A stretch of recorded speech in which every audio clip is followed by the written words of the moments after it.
Well, good morning. You're watching Newsline. Today too we are having an interesting guest in our studios to talk to you about the current political situation. We are mainly going to focus on the presidential election and the presidential candidates. In a few weeks' time, we will know who the presidential candidates are from at least the main political parties. We are also aware that several independent candidates will also come forward this year, like the previous instance as well. So we are going to talk to UPFA parliamentarian Dilan Pereira regarding all of this and more. Thank you, Mr. Pereira, for being here. You're welcome. Good morning. Good morning to you. Mr. Pereira, a lot of people are talking about the presidential election. The Rajapaksa faction, the UNP, several other independent candidates as well. Names are being mentioned all around. The SLPP said that their candidate will be announced. Whoever has the blessing of the former president and the current opposition leader will be their presidential candidate. UNP says, UNP has not said anything so far, but they've only said that the one name had been suggested at their previous working committee meeting. So this is where we stand in terms of the two political factions in that department. What is the SLFP going to do, and where are we going forward in that department? Well, the SLFP position is very clear. SLFP will definitely support the anti-UNP candidate that will be nominated by all the UPFA leaders with the blessings of Mr. Mahinda Rajapaksa. So there is no question about the candidate being SLPP or SLFP or LSSP or CP or whatever. The candidate will come from a grand alliance, and that candidate will have to get the blessings of Mr. Mahinda Rajapaksa. So, and that candidate has to be a candidate that can win. So, right at the moment, there are so many names being mentioned. So, I think when the SLPP as a party decides on its candidate, I am sure Mr. Mahinda Rajapaksa will see whether that candidate is the person, is the right person, and then we will decide. So the SLFP position, as you asked, is very clear. Well, the SLFP is happy if SLFP is the candidate, but then just a SLFP candidate is not enough, because we have to put forward a candidate who can win, because the presidential election especially, just winning won't do. You have to get 50% plus one more vote of the voters who votes on the election day to become president on the first round itself. So making a cake is not enough. You got to get the icing as well. So at the moment, well, the SLFP and everybody who knows politics should know, well, the SLPP has the cake. No question about it. SLFP doesn't have the cake. We only have the icing. No other party has the cake. But the cake is definitely with the SLPP. But at a presidential, unlike a local government election or a provincial council election, a cake is not enough. You got to get the icing as well. So SLPP must realize, well, true, we have the cake, but at a presidential we need the icing. And SLFP must know, we don't even have the cake, we only have the icing. Eating icing alone will put your blood sugar levels up and you will die of diabetics. So all the opposition leaders are very keen that we have the right candidate who will not only make the cake but have the icing as well. Mr. Pereira, now you said that the SLPP is presidential candidate, but the issue here, the people that are trying to raise, is the fact that all the names that are being suggested, be it Gotabaya Rajapaksa, be it Chamal Rajapaksa, be it even Basil Rajapaksa or Shiranti Rajapaksa, all these names are Rajapaksas. You have senior former ministers, senior members of the SLFP who were very vociferous during the past government, even during your government back in the day. Why not look at other options as well? Why does it have to be someone who has the blessing of the Rajapaksas? Well, the only thing is, when people point a finger like that, saying it's all family affair, they seem to forget that there are three fingers pointed at themselves. And look at the UNP side. Mr. Anil Vikramasinghe's name is mentioned. He is Mr. J.R. Jayawardena's nephew. Sajid Premadasa's name is mentioned. He is Mr. Premadasa's son. Naveen Disayaka's name is mentioned. He is Mr. Gam Disayaka's son. So on the UNP side also, most of the names mentioned are from again from political families. So it's all again another political dynasty. But then it seems to feel among the people that only the Rajapaksas are coming with family members. No, not only the Rajapaksas. The Sanayakas, the Premadasas, the Jayawardena, everything one family. So on the other hand, at an election, what happens is, well, you got to put forward a candidate who can win. In today's context, what the parties should find is not the best president, because there are so many people who will be very good presidents, but before become president, you must win the election. So you must find the best candidate. You must find the candidate who can win over the Sinhala Buddhists. Winning over the Sinhala Buddhists only is not enough, because then the cake is made. But then what about the icing? You must get the Tamil vote, at least a portion of it, the Muslim vote. You must get all that. So as you say, in the opposition camp, in addition to the names of Mr. Maithripala Sirisena and people like Mr. Dinesh Gunawardena, some of the names mentioned are from the Rajapaksa family. I don't know whether Mr. Basil Rajapaksa's name is being considered, even because he has not even applied to get rid of his dual citizenship. And I don't know from where you got Madam Sriranti Rajapaksa's name, but definitely Mr. Gotabaya Rajapaksa's name. And people like I feel that Mr. Chamal Rajapaksa is a better candidate than Mr. Gotabaya Rajapaksa, for the simple reason that I feel that Mr. Chamal Rajapaksa can appeal to the Tamils and the Muslims more than Mr. Gotabaya Rajapaksa. So anyway, all these factors will be taken into consideration. But then coming back to your point, well, when you say, well, it's all Rajapaksa's family, you seem to forget that even on the UNP side, it's all another political family.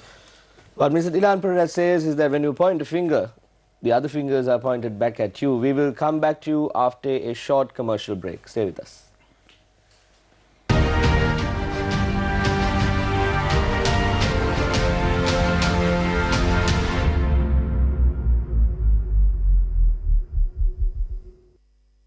Today we'll be featuring one of my favorites as well, actually. Yeah, our legend today is Gloria Estefan. American pop and country music artist today, isn't it? I just don't know. Won't you help me? It's popular even here in Sri Lanka. Yeah. You play that in a pub. It's Every it's band party plays time. it. Every Sri Lankan band plays it. That's right. Legends of Music. ඉරිදා සවස 2:00ට. Politics, good governance,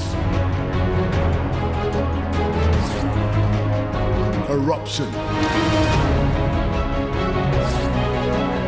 the role of the judiciary, asking the questions that you want answered. Face the Nation. සඳුදා රාත්‍රී 9:30ට.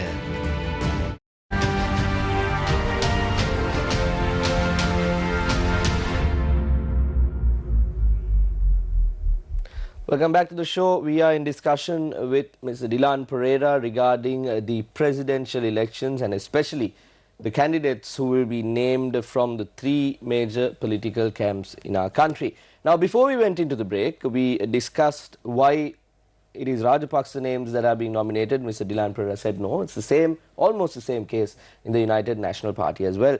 Now, Mr. Pereira, we are at a situation where people, to a certain degree, have an understanding that these are the people who will be nominated, at least among the people who read the political situation in the country.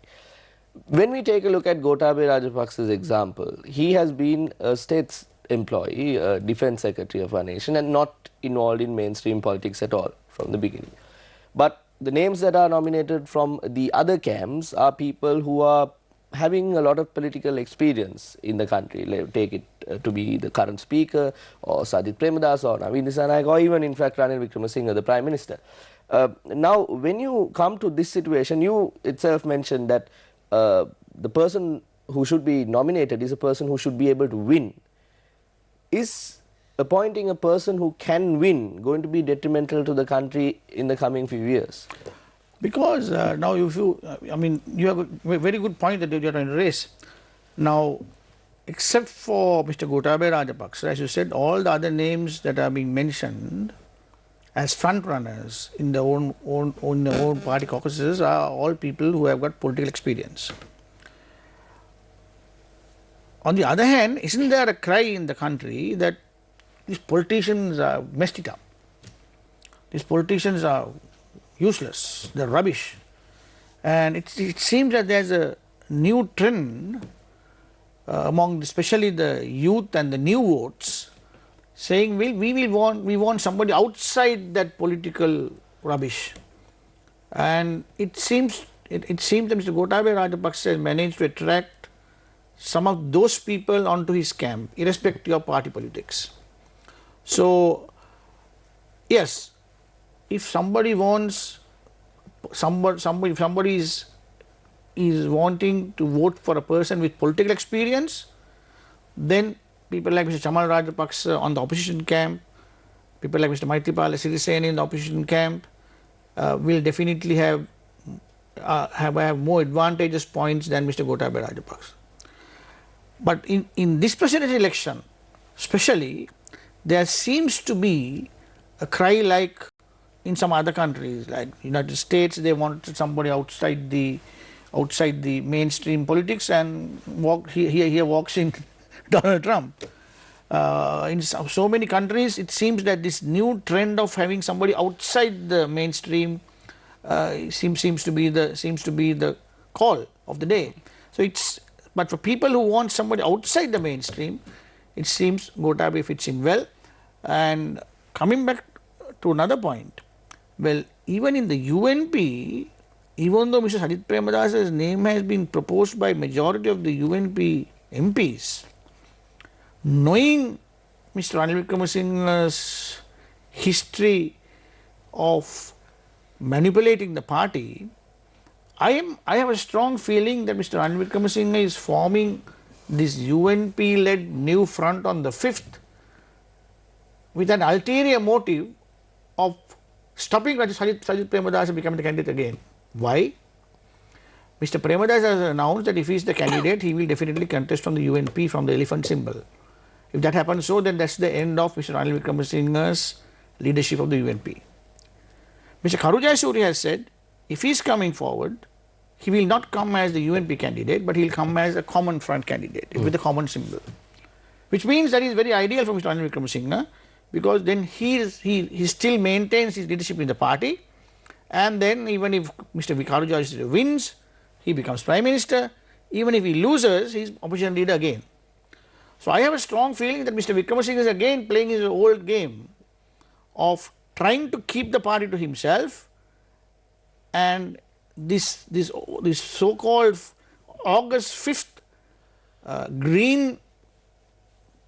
Green Party led coalition is just another plan, another strategy by Mr. Wickremesinghe to rebut Mr. Premadasa's nomination again, so that either he becomes a candidate or he still remains as the leader of the party, and he gets somebody to contest the presidential election like he did during the last two previous presidential elections.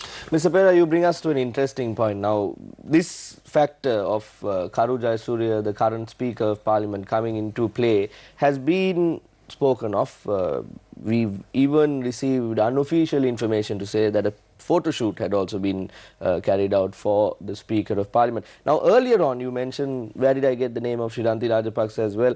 We also have information to say, unofficially of course, that parliamentary proceedings are being informed to Madam Rajapaksa during the sessions going on, while the sessions are going on. Leaving that fact aside, I want to come to this factor. The United States, the Chinese, the Indian, the Japanese involvement in the current political situation. Now, you mentioned Donald Trump.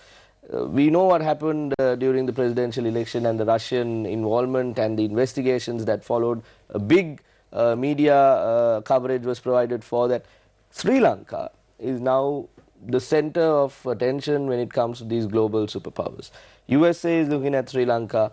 China has been having a hand in Sri Lanka for a while now. Now we see a situation where people are trying to send out documents, forged documents on social media saying Gotabaya has recused his US citizenship. We see the US ambassador to Sri Lanka going and meeting with the opposition leader. Is this sending out a message in any form that the allegiances are now shifting from the United National Party, the US allegiances are shifting from the United National Party and going towards the SLFP and the SLPP? You know, whoever becomes president of America, American way of dealing with international politics doesn't change. You know, they will try to oust a particular regime, and if they feel that they cannot oust it, then they will completely forget what they did yesterday, and from today onwards they will try to get hold of the very regime that they want to oust, and we get closer to them, because when they feel that they are going to be the winners, well, they get close to them. That's how American works. I mean, America is not genuine in doing international politics.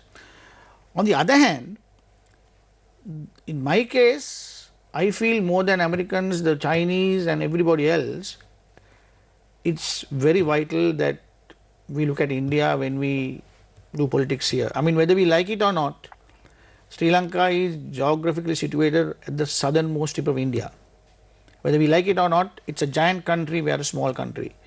And any government that is going to win, any party that is going to do politics here, they will have to do politics knowing very well that India is right there next to us. So that's why I keep on saying it's better to consider India as our sister rather than the big brother, because brothers tend to normally twist the arm of the small brother and bully them. So big brothers are normally bullies, but big sisters normally look after their younger brothers. So if we talk about the international arena, especially with the Hambantota agreement being given to China, well, there are countries like the Americans and the Indians who are very suspicious and doubtful about what's happening over there. So I think any political party who is going to put forward their candidate, that candidate will have to have very good relationships, very good understanding with India, whether they like it or not, because well, India is definitely going to play a role in our internal politics. I mean, even in today's context, we see it. I mean, when Mr. Mahinda Rajapaksa was appointed as Prime Minister on the 26th by His Excellency Mr. Maithripala Sirisena, you know, during those 50 odd days, well, I can openly say that India played a major role to buckle the whole show. So whoever the candidate is, whether we like it or not, well, they'll have to be very careful in having relationships with India.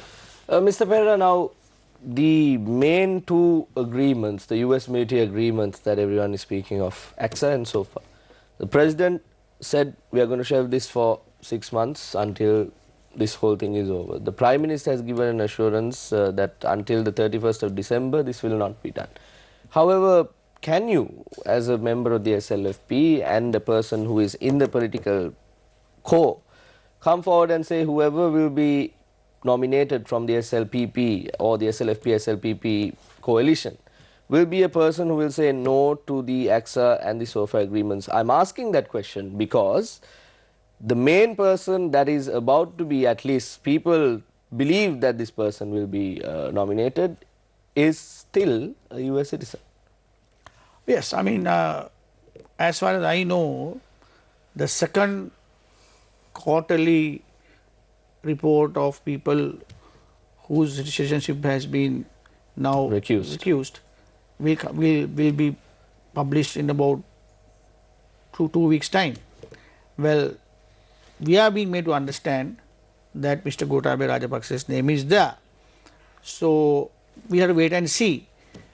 But on the question of these agreements, being completely cancelled or abolished, revoked, I can tell you whether the candidate is Gotabaya, Chamal or Maitripala or whoever it is, well, we will definitely revoke all these agreements. And if you got to look at these agreements again, that's a different question. But these present agreements will be definitely revoked. No question about it. Mr. Pera, let's quickly come back inside the parliament. Now, a lot of things go on inside the parliament that are not known, if I may say it that way, to the general public, which is all right. The parliament has to have its, it is a supreme authority in our country and it has its ways and means. But my question to you is, now when you see these camps that have formed inside the parliament, the SLFP camp, the SLPP, the joint opposition and the United National Party and the TNA and all of these parties, when it comes to a major issue, especially I'm drawing this question towards the new Muslim ministers taking oaths once again. When it comes to these issues, there was a little discussion, sort of understanding between the SLFP, the SLPP and the UNP. We were made to believe that the opposition leader had told Ranil Wickremesinghe, the Prime Minister, do not worry, we are not going to topple the government again. There was a sort of an understanding when these things progressed. Now, when it comes to the election just around the corner, or the candidates are to be announced, what is going to happen to this story of the deal between Mahinda Rajapaksa and Ranil Wickremesinghe? Well, people say that there's a deal between Ranil and Mahinda. Then some people say that there's a deal between Sajith and Maitripala. Some people say that there's a deal between JVP and the UNP. So, well, the people of this country are not fools anymore. You know, they are very aware of about that's happening around them. And if you want to talk about deals, then what you should do is you must look at the political behavior of those leaders and individuals. So when you look at the behavior of Mr. Mahinda Rajapaksa, well, I can only say after the UNP formed a government, even a coalition government, Mr. Mahinda Rajapaksa has always acted against the UNP. I mean, if he wanted to have a deal with the UNP, then what he could have done was he could have stopped forming the SLPP, because if the SLPP was not formed, it would have been the SLFP who would have all those members with the SLFP. But when people like me, which another group of SLFP decided to join the national government in order to solve the three major issues like the constitutional amendments, electoral reforms and diluting the power of the presidency, still Mr. Mahinda Rajapaksa and that faction decided, no, even for that we will not join, we will sit in the opposition. So looking at the behavior of the Mr. Mahinda Rajapaksa from day one, well, he has been definitely anti-UNP. And looking at Mr. Maitripala Sirisena's behavioral pattern recently after the 26th of October last year, well, he has been definitely 1000% anti-Ranil Wickremesinghe, and his policies also has been anti-UNP as well. So this talk of Mr. Mahinda Rajapaksa and Mr. Ranil Wickremesinghe having a deal is out of the question. Of course, when Mr. Mahinda Rajapaksa was the leader of the SLFP and when he was the president, Mr. Ranil Wickremesinghe, when he had problems in the UNP, of course, Mr. Mahinda Rajapaksa asked him to come to Temple Trees and had a cup of coffee and helped him to remain as the leader of the UNP. Why? Ranil being the leader of the UNP is always helpful to us. And I wish and pray that he is the leader for 10 more years of the UNP.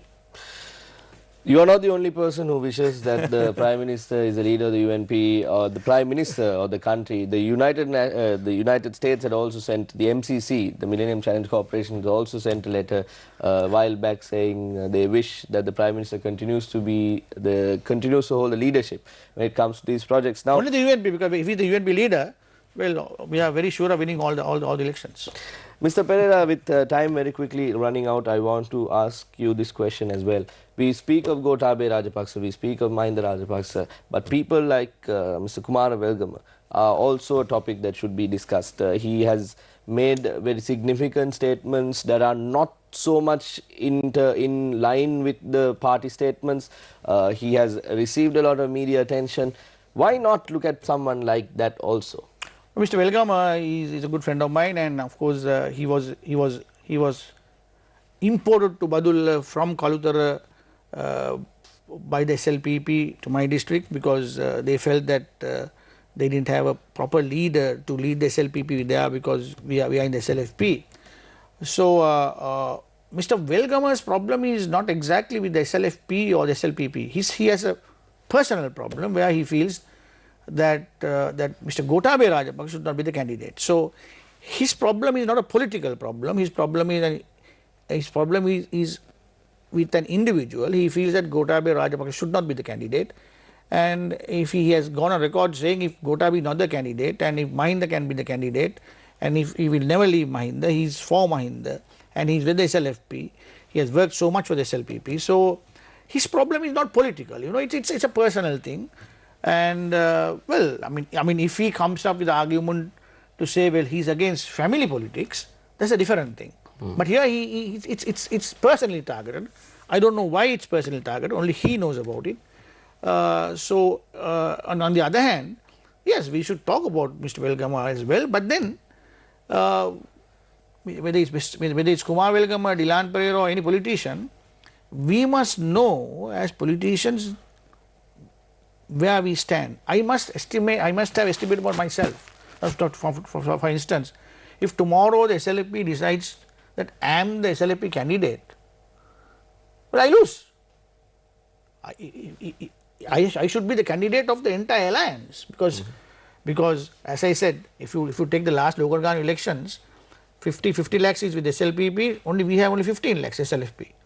So we must realize if that the next presidential election, if 80% of the voters go to the polls, registered voters, a candidate must get at least 65 lakhs to win. So we are at 15 and we need 50 more, whereas the SLPP, they had 50 and they got only 15 more. So Mr. Velgama should realize that because at an election, the results will be announced on arithmetic, not on algebra. So it's just mere arithmetic. So if you talk mere arithmetic, well, Mr. Velgama should realize that this time is not the time for him. Maybe in the future.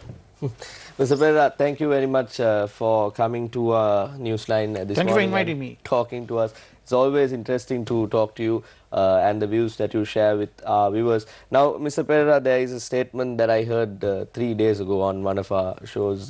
Gentleman on our panel said the golden rule is when the people with the gold make the rules.